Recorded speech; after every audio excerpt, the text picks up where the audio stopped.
यहाँ से हम अपने इस सेगमेंट को लेके चलना चाहते हैं। आज के प्रोग्राम में मेरे साथ जनाब शाहीन सहबाई साहब, पाकिस्तान की सूरत हाल के हवाले से बेशुमार कॉलर्स ने कॉल किया, आज हमने आपकी कॉल्स भी ली।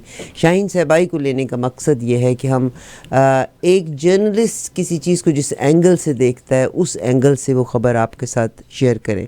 अगेन, हमारा पाकिस्तान मुल्क है और हम वो लोग के अपने मुल्क की अच्छाई को उजागर भी करना चाहते हैं, मगर अगर कोई गलत करे और अगर उस गलत की सज़ा ना दी जाए या उसको उसकी का जुर्माना ना किया जाए तो ये गलत चीज़ों की तरवीज होगी। तो हम ये चाहते हैं कि अल्लाह करे कि हमारी हुकूमतें इस काबिल हो सकें कि गलत को के लिए गलत के लिए पकड़ ज़रूर हो सके, ताकि आने वाली नस्लों के लिए एक मिसाल कायम हो। जनाब शाहीन सहबाई साहब, सबसे पहले तो आज बजट पेश हुआ। बजट को जब बहुत से लोगों ने देखा तो ये कहा गया कि it was just an ordinary regular budget था और आईएमएफ की शराइत को पूरा किया गया। इवन मिफ्ते इस्माइल ने इसको बहुत क्रिटिसाइज़ किया। उन्होंने कहा तनख्वाहों को नहीं बढ़ाया जाना चाहिए था। ओल्ड एज के लोगों की आपने 35% पेंशन बढ़ा दी। मतलब you are just pleasing people. गरीब आदमी को आप जॉब नहीं दे रहे, गरीब आदमी के लिए आप कुछ नहीं करने के रहे। इस बजट ने आगे चलना ही नहीं। क्या फरमाएंगे जब आपकी नज़र से ये आज का बजट गुजरा? देखिए, ये बजट पे मैं अभी थोड़ी देर पहले भी यही बात कर रहा था कि ये 2-3 महीने के लिए इन्होंने बजट बनाया है। 2-3 महीने का इनका प्रोग्राम है कि हम ये अपने सर से कागजी कार्रवाई जिसे कहते हैं हम करके तो उतार दें। आगे फिर जिन्होंने आना है वो आके संभालेंगे, आईएमएफ वाले वो निपटे और वो निपटे, हमारी जान छूट जाए। मेरे ख्याल में एक लाइन में अगर आप पूछें तो 0 + 0 = 0 मल्टीप्लाइड बाय 0 = 0। ये सारा बजट का थोड़ा हिसाब किताब बस यही है। ना पैसे हमारे पास, ना खर्च करने के लिए हैं, ना हमारे पास देने के लिए हैं पैसे, ना हमें कोई कर्जे दे रहा है, ना हमारे पास डेवलपमेंट के पैसे हैं, ना इंडस्ट्री चल रही है। कोई ऐसा शोबा नहीं चल रहा। और इन्होंने खुद जो कल पूरा अपना जो सर्वे दिया है, पूरा एनुअल सर्वे जो होता है, उसमें हर चीज ऊपर से नीचे डाउन गई है। तो अब इन हालात में क्या बजट बनाएंगे और क्या वो कहते हैं ना कि वो क्या निचोड़ेंगे और क्या उसमें से हम निकाल के खाएंगे। यानी बहुत मशहूर मिसाल भी है। तो इनको तो एक मजबूरन देना था ये, ना कोई इंटरेस्टेड था, ना किसी ने सुना, ना किसी को समझ में आया और ना ही मेरे ख्याल है जिन्होंने बनाया उनको भी समझ में आया कि क्या कर रहे हो। बस वो बहरहाल पढ़ के वो अरबों खरबों ये वो करके तो वो आगे चले गए और दैट इज ऑल। तो इसका कोई इम्पैक्ट नहीं है। कोई उन्होंने थोड़े बहुत जो तनख्वाह वनख्वाह की बात की है लोगों को अट्रैक्ट करने के लिए कि जी हम देखें बड़े आपकी तनख्वाहें बढ़ा के जा रहे हैं। वो पैसे तनख्वाह देने के लिए, अभी जो तनख्वाह है उनके देने के लिए नहीं है। तो 1/3 और 35 और 38% तनख्वाह बढ़ा के कहां से देंगे। पर उन्होंने अपना पॉलिटिकल बजट एक दे दिया है, इलेक्शन का बजट है। और उसके बाद जब दूसरी गवर्नमेंट आएगी या नई गवर्नमेंट आएगी, इंटरिम गवर्नमेंट आएगी, तो वो आके फिर दोबारा इसको मुख्तलिफ कई दफा फिर दोबारा चेंज करेंगे। मिनी दर मिनी बजट आते रहेंगे। आपने अभी लफ्ज़ इस्तेमाल किया इंटरिम गवर्नमेंट आएगी। इलेक्शंस तो 2023 में होने के नहीं हैं। ये लोग कहते हैं कि अपना टेन्योर पूरा करेगी ये गवर्नमेंट, क्योंकि लीगल गवर्नमेंट बाकायदा वोट ऑफ नो कॉन्फिडेंस हुआ था, इमरान खान साहब बीच में से निकल गए और अपना टेन्योर पूरा करेगी। तो टेन्योर पूरा हो रहा है ना अब अगस्त तक, उसमें उसके बाद तो फिर इंटरिम गवर्नमेंट ही रहेगी ना, फिर वो चलती रहेगी जैसे पंजाब में चल रही है आजकल। सही सही। और इंटर्म जो गवर्नमेंट है वो अपने लिहाज से नया बिल लेके आएगी। सर, इन्होंने आईएमएफ ने एक कंडीशन लगाई थी और ये यस मैंने हमारी भी कोशिश है कि वहाँ पे बात हो सके। एक कि पाकिस्तान में जो शुरफा हैं उनको बहुत ज़्यादा सब्सिडी दी गई है, उनकी सब्सिडी ख़त्म होनी चाहिए। इस बिल में मुझे कहीं उम्रा और शुरफा की सब्सिडी ख़त्म होती हुई नज़र नहीं आ रही। आपको कहीं नज़र आई है टैक्सेस के हवाले से जब हम बात करते हैं? बिल्कुल भी नजर नहीं आई। और अक्सर लोग यही कहते हैं कि जब आप टैक्स की छूट देते हैं तो जो बेचारा टैक्स देने के काबिल नहीं है, वो टैक्स देता ही नहीं है, वो छूट, उसको क्या छूट मिलेगी? ना तो वो टैक्स देता है, ना वो दे सकता है, ना वो छूट ले सकता है। छूट तो मिलती है उनको जो अरबों खरबों कमाते हैं और जो सिर्फ चंद पैसे देते हैं उनको और मजीद आप छूट दे देते हैं तो और उनका टैक्स कम हो जाता है। तो ये है सारा जो खेल जो है, ये सारा बड़े पैसे वालों के लिए और उनके लिए ही है, ये सारा टैक्सों का। आम आदमी का तो इसमें कोई, और छूट तो देनी नहीं चाहिए आपको। अगर दे भी आप तो उसको आप मैनेज नहीं कर सकते कि आप आधे लोग देंगे आधे लोग नहीं देंगे, गरीब लोग किस तरह देंगे। यानी एक दफा इन्होंने ये प्रपोजल दिया था कि जी जो मोटरसाइकिल चलाते हैं उनको पेट्रोल सस्ता दिया जाए और जो कार चलाते हैं उनको महंगा दिया जाए। मैं कहा अल्लाह का वास्ता है भाई, लोग इतने परेशान हो गए, आप इसको मैनेज ही नहीं कर सकते। और ना वो हुआ, वो हो ही नहीं सका। तो ये बजट का जो गोरख धंधा एक तरह का है, बस ये अभी चल रहा है, थोड़े दिन के लिए इन्होंने ये कर दिया है क्योंकि अब बजट तो देना है और इलेक्शन में भी जाना है। आर्मी ने भी अपने खर्चे चलाने हैं, बाकी सारे जगहों पे भी अपने खर्चे चलने हैं, जो अप्रूवल चाहिए, पार्लियामेंट का अप्रूवल भी चाहिए।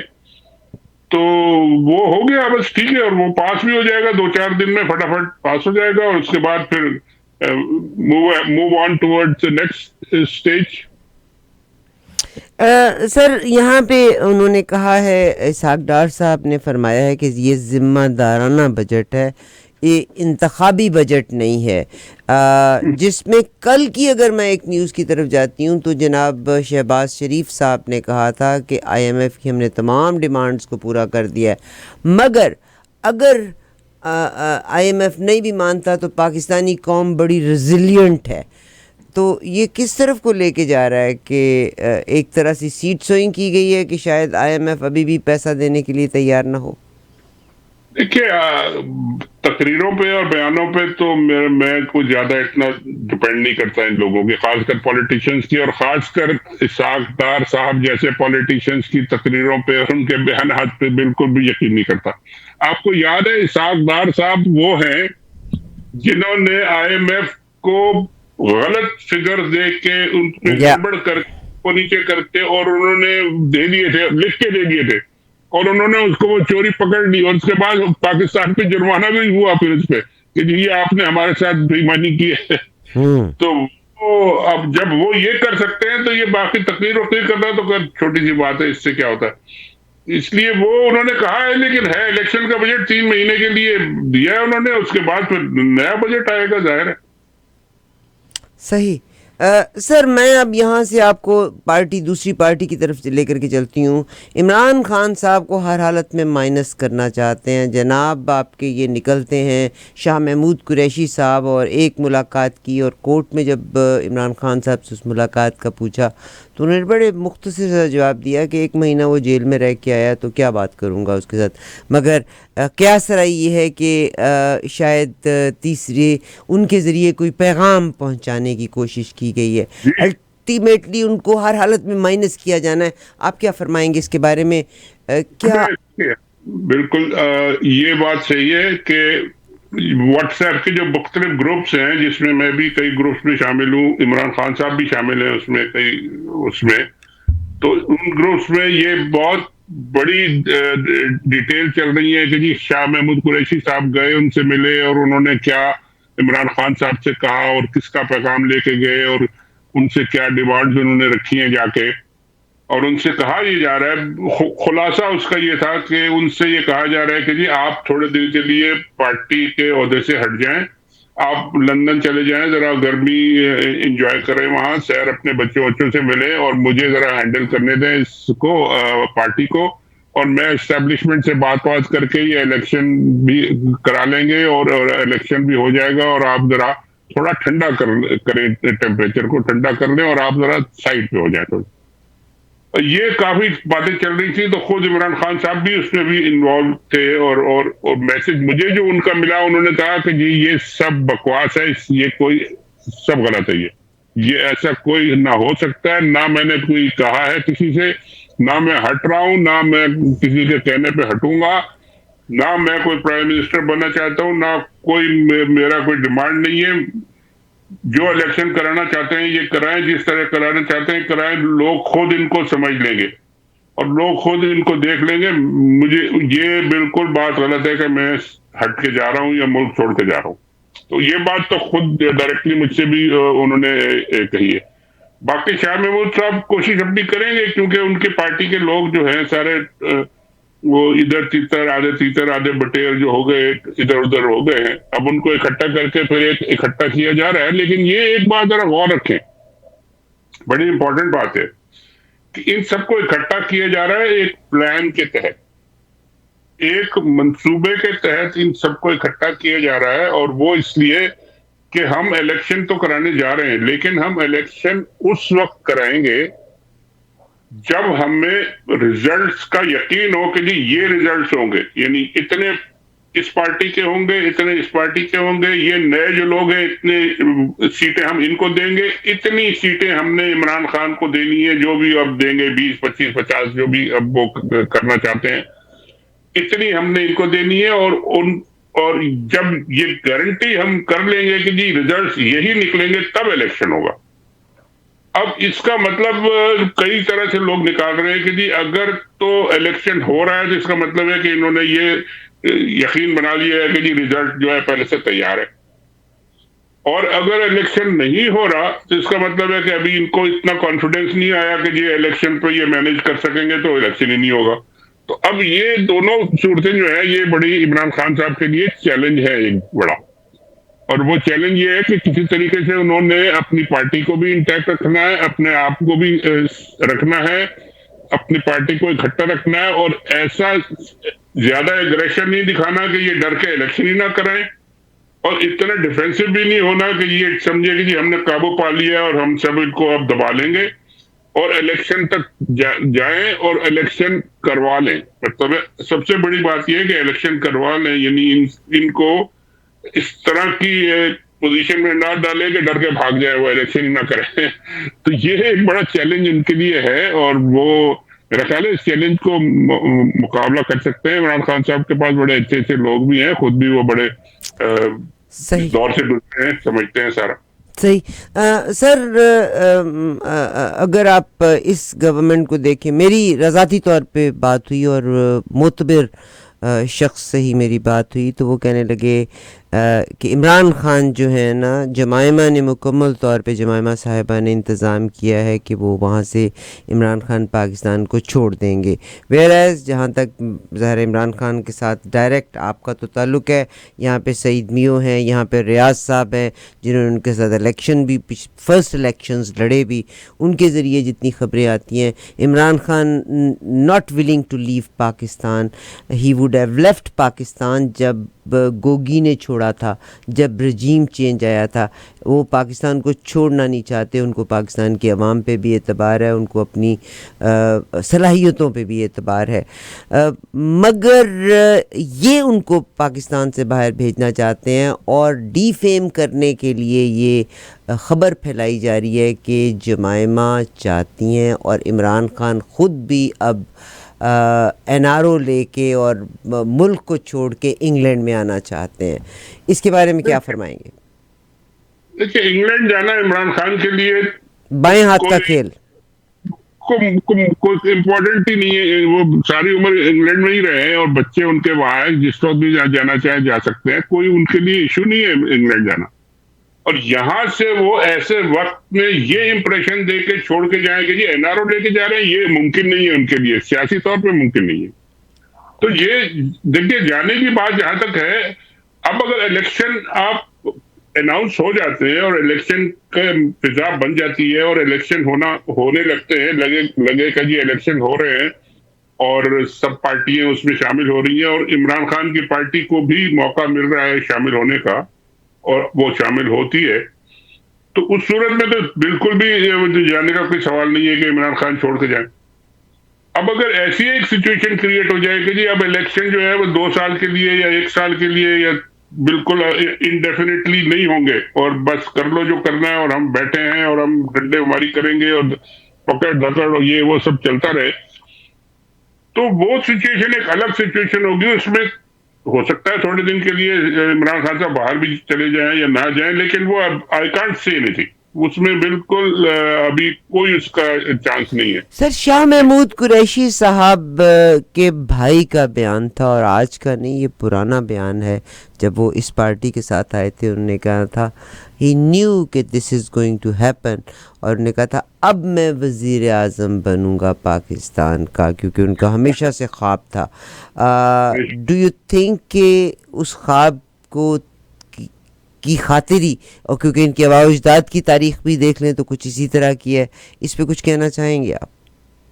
देखिए, शाह महमूद साहब का ये ख्वाब बहुत बहुत पुराना है। जब मैं 95 में वॉशिंगटन आया था डॉन अखबार की तरफ से, तो शाह महमूद साहब भी यंग थे और हम भी यंग थे। उस वक्त ये आए थे पीपल्स पार्टी के मैंने बन के देने, और वॉशिंगटन आए थे और जर्नलिस्ट से भी मुलाकात की थी। तो हम लोगों ने बैठे गपशप लगाई और फिर मैंने अपना लिखा भी था उनके बारे में, और बड़ा उनमें जज्बा भी था, यूथ था, बड़ा इंटेलिजेंट और वो था। और उस 95 96 की बात मैं कर रहा हूँ, उस वक्त मैंने लिखा था कि he looks like prime ministerial material. ये बात एक लाइन उसमें मेरे कॉलम में थी, उसमें आपको है अभी भी कॉलम, वो मैंने लिखा प्राइम मिनिस्टीरियल मटेरियल ये है। और बेनजीर ने वो पढ़ा, और बेनजीर ने पढ़ के और मुझे कहा कि जी ये तुमने क्यों लिखा है ये। और उसके बाद शाह महमूद कुरैशी साहब की उन्होंने ऐसी क्लास ली, हर जगह क्लास ली, कि जब भी उनका मौका आया शाह महमूद साहब को कोई जगह नहीं मिली। तो शाह महमूद हमेशा मुझसे कहते हैं तुमने मुझे मरवा दिया शुरू से। अब उनको मौका मिल रहा है कि वो प्राइम मिनिस्टर बन भी सकते हैं, लेकिन अगर वो बनेंगे प्राइम मिनिस्टर और इस तरह के सेटअप में बनेंगे, एक बिल्कुल ही मिलिट्री सेटअप और एक लोटाक्रेसी टाइप के लोग और इस तरह के जाली किस्म की पार्टियों के, तो वो प्राइम मिनिस्टर बनना, तो फिर वो मोहम्मद खान जुनेजो बना लें आप, या मोइन कुरैशी बना लें, या वो जो आपके और दूसरे इस तरह के कई लोग आए हैं, वो आए और गए और चले गए। मगर देखें उनकी किस्मत में अगर होगा तो बन जाएंगे। लेकिन अभी इमरान खान साहब तो मेरा ख्याल है वो भी जानते हैं, और उन्होंने भी ये समझा है कि जी शाह महमूद कुरैशी साहब उनके होते हुए तो प्राइम मिनिस्टर नहीं बन सकते। और इमरान खान को मगर फौज कहती थी, और बड़े लाउडली इन्होंने कहा हम ए पॉलिटिकल हैं, ए पॉलिटिकल हैं, मगर जितने बुरे तरीके से, और बल्कि पीडीएम के भी कुछ लोग अब ये कह रहे हैं कि ये जितने लोगों को पकड़ा गया है इनका फ़ौजी अदालतों में नहीं होना चाहिए, क्योंकि उनको पता है कि आज इमरान खान की बारी है तो कल इनकी बारी भी आना ही आना है। यहाँ पे कुछ फरमाना चाहेंगे, क्योंकि एक तरफ फ़ौज ने कहा था हम ए पॉलिटिकल हैं, और अब जनरल आसिम मुनीर साहब का लहजा बिल्कुल बदला हुआ है, और दूसरी तरफ पीडीएम के कुछ लोग भी आवाज़ बुलंद ये कह रहे हैं कि ये जो लोग आम सिविलियंस हैं इनका आलमी अदालतों में फैसले नहीं होने चाहिए, क्योंकि ये तो कल भी तारीख अपने आप को दोहराएगी। फिर देखिए, कहने से क्या होता है, वो जो बाजवा साहब भी जाते जाते कह गए थे कि जी अब हमारी फौज जो है ये पॉलिटिकल हो गई है। यानी 6 साल उन्होंने पूरी अपनी दौर पूरा कर लिया, और हर किस्म का उन्होंने जो भी पॉलिटिकल काम करना था और जो भी ऊपर नीचे रखना, लगाना उतारना चढ़ाना करते रहे।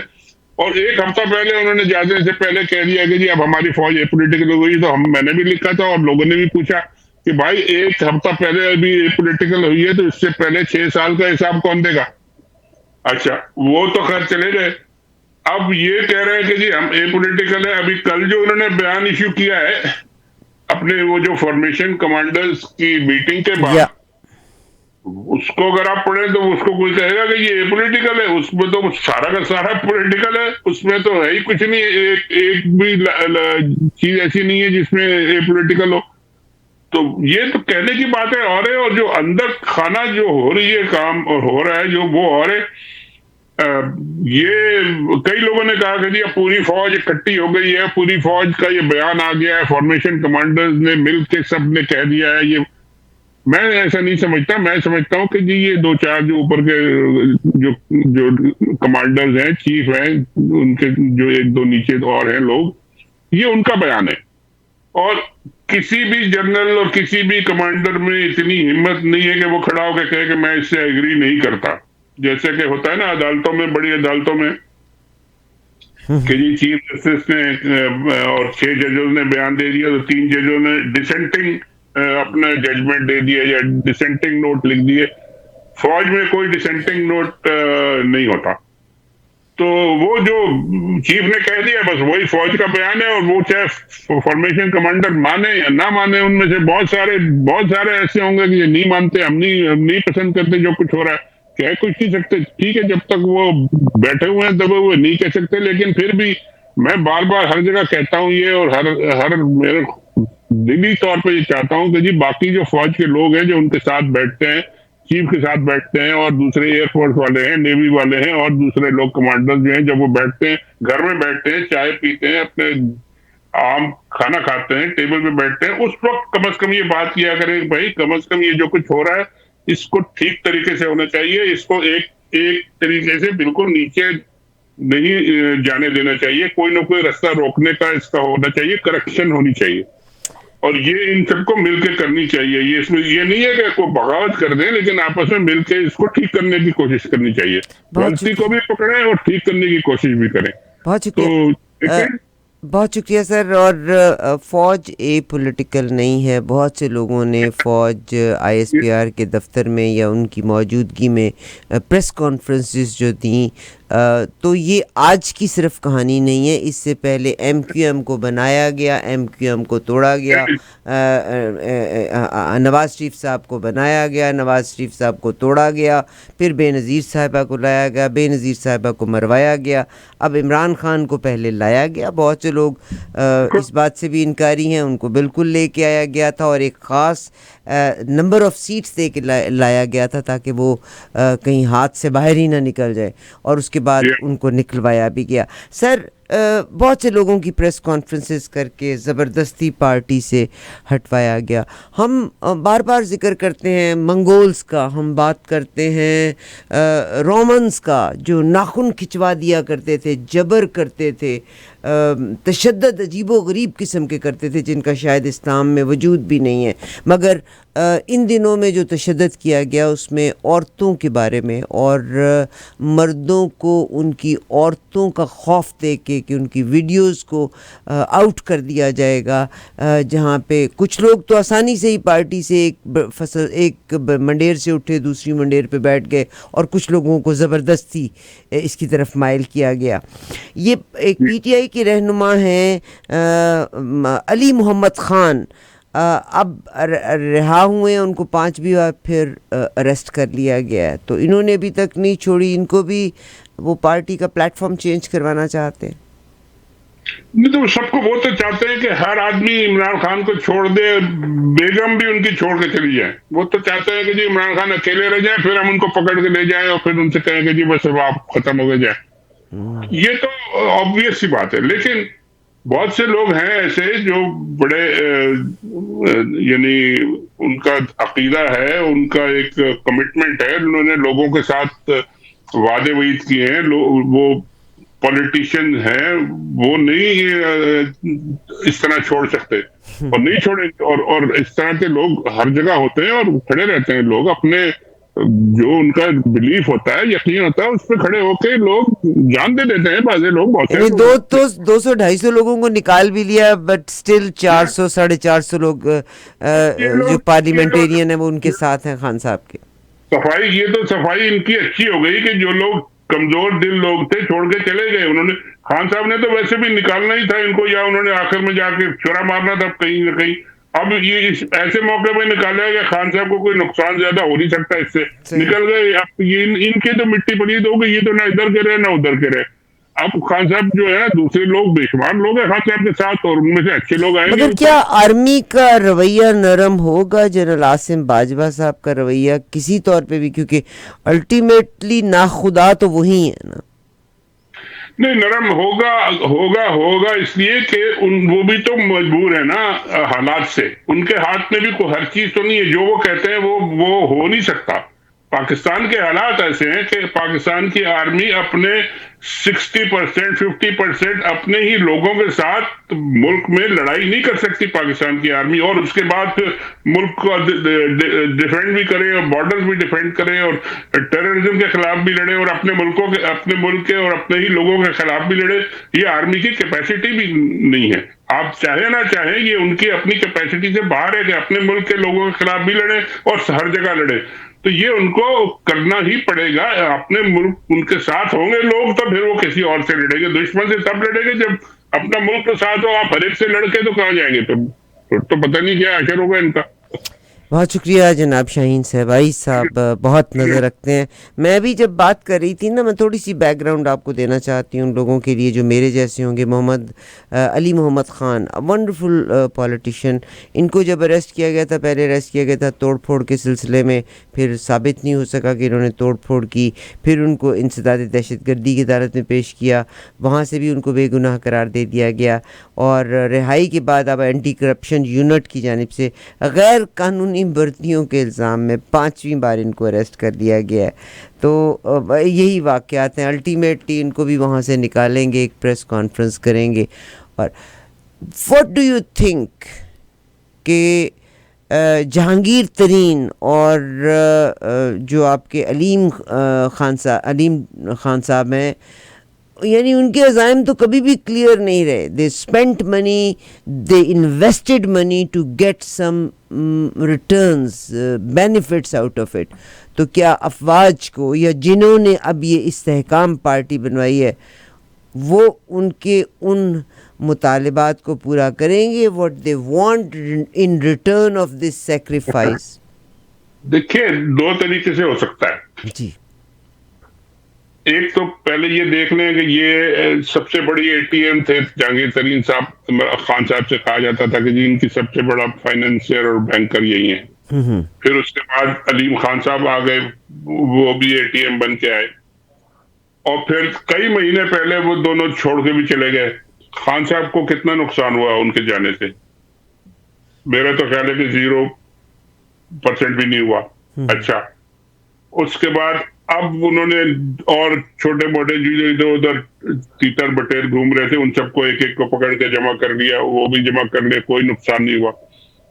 उनको मिलेगा क्या? इन लोगों को अब खान साहब की पार्टी और जो इनके वोटर है, वो तो इन लोगों को वोट देने वाले नहीं है। ये तो अब आप हर आदमी अंधा भी जानता है और सब जानते हैं कि जी इन पीटीआई के वोटर इनको तो वोट नहीं देंगे। इनको वोट दिलवाए जाएंगे अगर कोई बड़ी तगड़ी इंजीनियरिंग की गई, वो जो कि तैयार हो रही है, जिसकी तैयारी है, और जब वो तैयारी हो गई पूरी और पूरा कॉन्फिडेंस आ गया कि हम ये इम्प्लीमेंट कर सकते हैं, तब ये इलेक्शन में जाएंगे, वरना इलेक्शन ही नहीं होगा। क्योंकि इनको तो पता है कि जी अगर इलेक्शन हुआ और रिजल्ट हमारी मर्जी के नहीं आए तो फिर वो इलेक्शन हमारे किस फायदे का? ये तो फिर हमारे हाथ से सारा कुछ निकल जाएगा।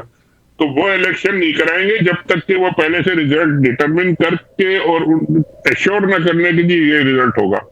और उसमें अगर इनको कुछ मिलना है तो हो सकता है कि कुछ 2-4 मिनिस्ट्री है, 2-4 इधर उधर कुछ इनको मिल जाए, इनकी जो पार्टी है सलीम खान और इनको, वरना इनको ना इधर कुछ मिलना, ना खुदा ही रहा, ना विसाले सनम, ना इधर के रहे ना उधर के रहे। शाहीन से भाई साहब, मेरा एक बहुत बड़ा कंसर्न है, इमरान खान साहब ने साइफर का किया था, हमने कहा जी अमेरिका ने इंटरवीन किया, पाकिस्तान की कौम यकीनन डजंट वांट कि हमारे ज़ाती मामलात में कोई इंटरवीन करे। अभी क्या हुआ है कि 60 से ज़ायद अमरीकी जो कानून साज हैं, लॉ मेकर्स हैं, उन्होंने वज़ीर ख़ारजा जो एंथनी ब्लिंकन हैं उनको ख़त लिखा है और ज़ोर दिया गया कि पाकिस्तान में इंसानी हकूक़ की ख़िलाफ़ वर्जी की जा रही है, जिसको रजिस्टर कराया गया अमेरिका में। मुख्तलिफ़ पॉलिटिकल लोगों ने उसको रजिस्टर करवाया और उन लॉ मेकर्स ने फिर एंथनी ब्लिंकन को ख़त लिखा। आपको पता है एंथनी ब्लिंकन सऊदी अरेबिया गए हुए थे, ज़ाहिर है शायद शहज़ादा MBS से भी उनकी बात हुई होगी। अब एंथनी ब्लिंकन जो वज़ीर ख़ारजा हैं अमेरिका के, उन्होंने इन 60 लॉ मेकर्स को बाकायदा जवाब दिया है और उन्होंने कहा है कि पाकिस्तान के तमाम स्टेक होल्डर्स के साथ वाशिंगटन मुसलसल राब्ते के साथ साथ आज़ादी राय और सियासी शमूलियत जैसे मामलात और ख़दशात को पाकिस्तान ने अमेरिका ने उजागर किया है। यानी लॉ मेकर्स ने पैगाम उन तक पहुंचाया और एंथनी ब्लिंकन ने अल्टीमेटली उन तक पैगाम दिया कि इंसानी हकूक़ को पामाल करना, ख़िलाफ़ वर्जी करना नोटिस में, और पाकिस्तान के मुख्तलिफ़ स्टेक होल्डर्स, और जिसमें ज़ाहिर है अमेरिका तो ओपनली पाकिस्तान को डीप स्टेट कहता है कि it is easy for us to deal with one person rather than dealing with all these politicians. तो उन्होंने कहा कि हमने अपने ख़दशात का इजहार तमाम स्टेक होल्डर्स से किया है। यहाँ क्या फरमाएंगे? इसका मतलब है कि अब पाकिस्तान और पाकिस्तान के अवाम को ये समझ लेना चाहिए कि अगर पाकिस्तान में रजीम चेंज होगा तो अमेरिका के कहने से होगा, और अगर पाकिस्तान में अमन और सुकून भी आएगा तो अमेरिका के कहने से ही आएगा। कुछ फरमाएंगे इसके बारे में? मेरा ख्याल है इसमें we should not read too much into this. एक तो बात ये, क्योंकि डिप्लोमेटिक जो भी एक्सचेंजेस होती हैं, डिप्लोमेटिक नोट्स होते हैं, ये जो जैसे डोनाल्ड लू साहब का पहले जो आया था, साइफर जो आया था, वो भी एक डिप्लोमेटिक नोट था। उन्होंने इनको भेजा था, जो यहाँ पे वो पब्लिक हो गया और फिर वो एक पब्लिक इशू बन गया, पॉलिटिकल इशू बन गया।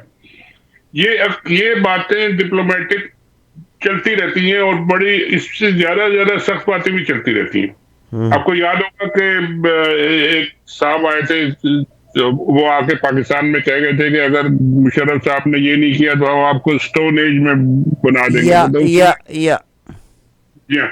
तो वो भी तो एक थ्रेट ही दे गए थे, वो पब्लिकली कह गए थे, और उन्होंने कहा भी और लिखा भी बाद में किताबों में गया। ये बातें चलती है, लेकिन ये बुश साहब ने कहा था, जी उनके बुश का पैगाम लेके आए थे, हेनरी किसिंजर ने ये कहा था। बुश साहब का भी पैगाम था कि हम आपको स्टोन एज में पहुंचा देंगे। अच्छा, अब ये जो लेटर वगैरह लिखा गया है 68-70 ने, ये भी एक पॉलिटिकल मूव है। पाकिस्तानियों के डॉक्टर, यहाँ के जो इन्फ्लुएंशियल पाकिस्तानी जो उन्होंने मिलकर अपने, जिनको भी पैसे वैसे देते हैं, डोनेशन देते हैं, बहुत उनको मिला के कहा कि भाई आप हमारे लिए कोई आवाज उठाएं, तो उन्होंने एक लेटर लिख दिया।